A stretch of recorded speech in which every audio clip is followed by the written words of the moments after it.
हेर्दै हुनुहुन्छ त्रिशुली खबर टिभी। 24 घण्टा ताजा खबरको लागि हाम्रो च्यानललाई सब्स्क्राइब गर्नुहोला, नजिक रहेको बेल आइकन दबाई हामीसँग जोडिनुहोला।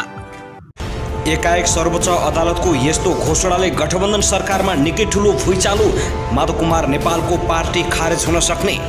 पूर्व राजा ज्ञानेन्द्र शाह नेपालको इतिहासमा 2 पटक राजा हुन पाए। यस वर्ष कांग्रेसले नगर्ने भयो चियापान। यसरी बनेको थियो कांग्रेसमा चियापान संस्कृति। प्रधान न्यायाधीश चोलेन्द्र शमशेर राणाको सत्ता साझेदारी बारे अब के होला? प्रचण्ड, गोकुल बास्कोटा र ओलीले भित्ता पुर्याउने भन्नुको अन्तर्य के होला? माओवादी केन्द्रका अध्यक्ष प्रचण्डले केपी शर्मा ओलीलाई नेपाली राजनीतिबाट बाहिर गर्दैछु भनेपछि एकाएक आक्रोश भई एमाले अध्यक्ष केपी शर्मा ओली गरे यस्तो घोषणा। नेत्रविक्रम चन्द विप्लव नेतृत्वको नेकपा सँगका सहमति कार्यान्वयन गर्न गृहमन्त्रीले थाले पहल। देउबा सरकारले पूर्णता पाएको 1 हप्ता नबित्दै गठबन्धन सरकारमा हलचल। माओवादी केन्द्रका अध्यक्ष प्रचण्डले गरे यस्तो घोषणा। र आगामी निर्वाचनमा केपी शर्मा ओलीको पत्ता साफ गर्ने रामकुमारी झाँक्रीको दाबी। अब हेर्नुहोस् पुरा समाचार। दर्शकबिन नमस्कार, तपाईहरुलाई हार्दिक स्वागत छ हाम्रो च्यानल त्रिशुली खबर टिभीमा। यदि हाम्रो च्यानललाई अहिलेसम्म सब्स्क्राइब गर्नुभएको छैन भने सब्स्क्राइब गरी नजिक रहेको बेल आइकन दबाई हामीसँग जोडिनुहोला। दर्शकबिन फेरि पनि हामी तपाईहरुमाझ निकै महत्त्वपूर्ण खबरका साथ उपस्थित भइसकेका छौं। यो भिडियोलाई अन्तिमसम्म हेरी हामीले साथ दिनुहोला। दर्शकबिन हाम्रो मेहनतको लागि एउटा सानो लाइक गर्न भने नभुल्नुहोला। दर्शकबिन अब लागौं पहिलो खबरतर्फ। गृहमन्त्री बालकृष्ण खाडले नेत्रविक्रम चन्द नेतृत्वको नेपाल कम्युनिस्ट पार्टी नेकपासँग सरकारले गरेका सहमति कार्यान्वयनका लागि पहल थालेका छन्। उनले सहमति कार्यान्वयनका लागि कसरी अगाडि बढ्ने भन्ने विषयमा आइतबार कानुन न्याय तथा संसदीय मामिला मन्त्री वीरेन्द्र प्रसाद बडो, सचिव उदयराज सापकोटा, महान्यायाधीश वक्ता खम्बबहादुर खाती र गृह सचिव टेकनारायण पाण्डेसँग छलफल गरेका छन्।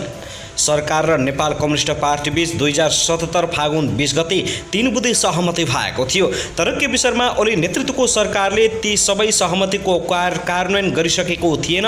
सहमतिका बाँकी बुँदा कार्यान्वयन गर्ने विषयमा वर्तमान सरकार बनेपछि नेकपाका महासचिव चन्दले प्रधानमन्त्री शेरबहादुर देउबा, गृहमन्त्री बालकृष्ण खाड, सत्ता गठबन्धन सम्बन्ध दलहरू माओवादी केन्द्रका अध्यक्ष पुष्पकमल दाहाल प्रचण्ड, नेकपा एकीकृत समाजवादीका अध्यक्ष माधव कुमार नेपाल सहितलाई छुट्टा छुट्टै भेट गरी आग्रह गरेका थिए। त्यसपछि गृहमन्त्री खाडले आइतबार अहिलेसम्म सहमति कार्यान्वयनका लागि भएका काम र अब कसरी अगाडि बढ्ने विषयमा छलफल गरेका हुन्। मन्त्री खाडले सहमति कार्यान्वयनका लागि अहिलेसम्म आफूले नेकपाका नेताहरूसँग गरेका वार्ता र उनीहरूका मागबारे जानकारी गराएका थिए। बैठकमा सहमति कार्यान्वयनका लागि बाँकी रहेका विषयमा फेरि एकपटक छलफल गर्ने र तयारी पूरा भएपछि नेकपाका नेताहरूसँग बसेर टुङ्ग्याउने सहमति भएको गृहमन्त्रीको सचिवालयले जानकारी दिएको हो।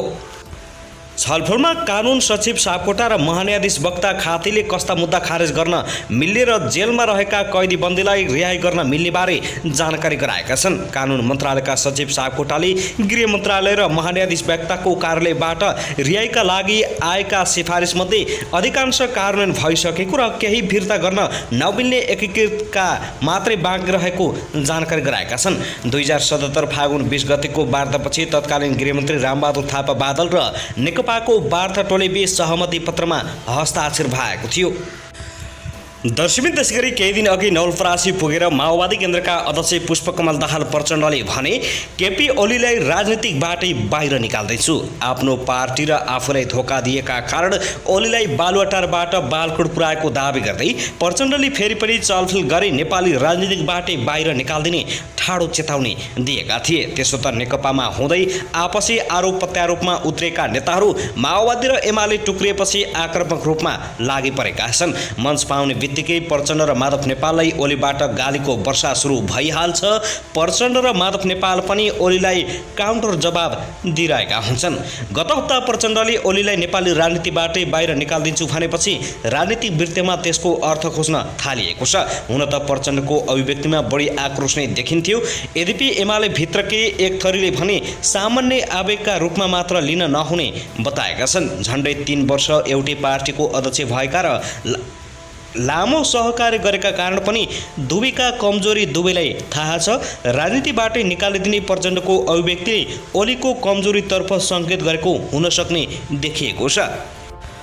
अर्को थरीले भने ओलीप्रतिको कुण्ठाको अभिव्यक्तिका रूपमा परिभाषित गरेका छन्। त्यस्तो तर्क गर्नेहरूले मुलुककै सबैभन्दा ठुलो राजनीतिक दलको शक्तिशाली अध्यक्षलाई राजनीतिकबाट आउट गर्छु भन्नु हास्यास्पद हुने बताएका छन्। राजनीतिमा ओलीप्रति आकर्षण बढिरहेका बेला तथ्यसङ्गत विरोध गर्न नसकेपछि प्रचण्डले अराजनीतिक टिप्पणी गरेको आरोप नेकपा एमालेका नेताहरूले लगाएका छन्। सत्तामा हुँदा ओली कुनै भ्रष्टाचारका मुद्दामा जोडिएको हुन सक्ने र प्रचण्डको अभिव्यक्तिलाई त्यतै सोझिएको मान्नेहरू पनि छन्। प्रचण्ड परासी पुग्नु अघिल्लो दिन काभ्रेको एउटा कार्यक्रममा ओलीका विश्वासपात्र गोकुल कुमार बास्कोटाले प्रचण्डलाई जवाब दिँदै हेप्ने हो हराइदिने हो भन्नुभएको थियो। 70 करोड अनियमितताको आरोप लागेको अडियो काण्ड सार्वजनिक भएपछि पद छोडेका बास्कोटा प्रचण्ड र माधव नेपालमाथि चर्को विरोध गरिरहेका छन्। अनियमितताको आरोप लागेको र ओलीको विश्वासपात्र समेत रहेकाले प्रचण्डले ओलीलाई नै जवाब दिएको विश्लेषण गर्नेहरू पनि छन्। बास्कोटाले मन्त्री हुँदा प्रचण्डले आफूलाई आर्थिक अनियमितता गर्न दबाब दिएको तर आफूले नमानेका कारण योजनाबद्ध फसाइएको दावी गरेका छन्। तर कुनै काण्डमा फसाएर ओलीलाई कमजोर पार्ने अवस्था भने अहिले देखिँदैन, किनभने अख्तियारमा ओलीले नियुक्ति गरेका आयुक्तहरू छन्। सम्पत्ति शुद्धिकरण प्रधानमन्त्री कार्यालय मातहत भए पनि खासै प्रभावी छैन। प्रचण्डको भनाइलाई आगामी निर्वाचनसम्म अहिलेको सत्ता गठबन्धनलाई निरन्तरता दिने र ओलीलाई चुनाव हराउनेतर्फ केन्द्रित रहेको अर्थ पनि लगाउन सकिन्छ, किनभने 3 वर्ष सरकारको नेतृत्व गर्दा ओलीले भित्तामै पुर्याएका नेताहरू अहिले सहकार्यमा छन्। अन्यथा अवस्था नआए कम्तीमा माओवादी, एकीकृत समाजवादी र जसपा चुनावी गठबन्धनसम्म सहकार्य गरेर जानेमा करिब एकमत देखिएको छ। दर्शकबिन त्यसैगरी यता भने दशैंको मुखमा चर्को विवादको भुमरीमा परेका प्रधान न्यायाधीश चोले र शमशेर राणा सम्बन्धी विवाद दशैंको चाडसँगै सामसुम भएको हो वा फेरि यो प्रसङ्गले राजनीति तताउला भन्ने देशभित्र र बाहिर पनि यो विषय अहिले सर्वाधिक चासोको विषय भएको छ। सर्वोच्च अदालतको परमादेशले प्रधानमन्त्री बनेको 3 महिनापछि बल्ल तल्ल मन्त्री परिषद विस्तार गरेका प्रधानमन्त्री शेरबहादुर देउवाले एउटा मन्त्रीको भाग प्रधान न्यायाधीश राणालाई पनि लगाए। पदीय बाँडफाँडमा सत्ता साझेदारहरू बीच आपसमै किचकिच परेका बेला प्रधान न्यायाधीश राणा 2वटा मन्त्रालयमा भाग मागेको कुरा अचानक सार्वजनिक भएको थियो। आपसमै भागबण्डा नमिलेको बेला प्रधान न्यायाधीशले समेत 2 मन्त्री मागेको कुरा भागबण्डा मिलाउन खटिएका काङ्ग्रेस नेताहरूलाई नै सह्य भएको थिएन र सार्वजनिक गरिदिएका थिए उनीहरूले। त्यसयता सो सत्ता समीकरण बनाउन अदालतको प्रयोग गरेको र सो समीकरणमा भाग खोजेकोमा प्रधान न्यायाधीश विवादमा परेका छन्। विवादलाई पुरै व्यवस्था गर्दै प्रधान न्यायाधीश राणाले आफ्ना जेठान गजेन्द्र हमाललाई उद्योग वाणिज्य तथा आपूर्ति मन्त्रीको शपथ ग्रहणसम्म गराउन सके तर चौतर्फी आलोचनाको शिकार भएपछि हमाल आफै त्यो मन्त्री पद थाम्न सक्ने अवस्थामा भएनन् र मन्त्री भएको 48 घण्टा नपुग्दै पद त्याग गर्न बाध्य भएका छन्। सत्ताको भाग थाम्न नसकेपछि अब जेठानको राजीनामाले नै यो प्रकरण सामसुम भएको हो त। आजदेखि सरकारी कार्यालय खुलेका छन् र राजधानी बाहिर गएका मानिसहरू पनि राजधानी फर्कन थालेका छन्। यो प्रकरण राजधानीको सडक फेरि तात्ने देखिएको छ।